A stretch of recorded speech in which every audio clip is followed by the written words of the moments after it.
I think she's a highly driven, ambitious, and intelligent person. So therefore, she has my respect, and she's certainly, more accomplished than I am. So I'm certainly not in a position to judge her in any way. Equally, though, um, I am not convinced the criticism she's receiving is because she's female, right? And I do want to be clear on that. And that is why I didn't like the fact that she was talking about things like mansplaining, and things like this, because the timing seemed off, right? If we were doing a sort of biopic, or she was giving a talk after her time in office, um, then that makes sense, right?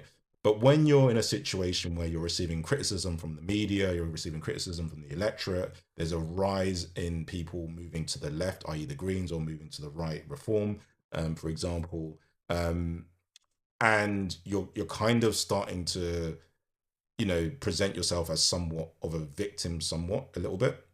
Um, it seems disingenuous. It seems convenient because right now, we should be holding, the chancellor to account, and we should be criticizing her, actually, because that is the job of the opposition.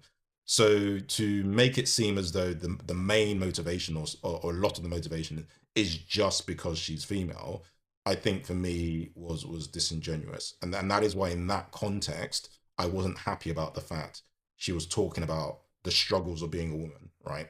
So I think for me, the fact that she's also dealing with another female professional, only makes this even spicier, in the sense that she can't make that, challenge, or she can't make that accusation of Kemi Badenoch. She can't say, "Oh, you're punching down," or "You're mansplaining to me."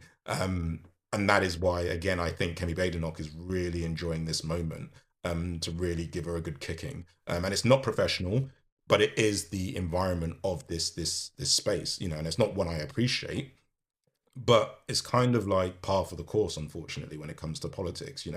They just really insult each other. So in that respect, Rachel Reeves is actually fair game in that regard.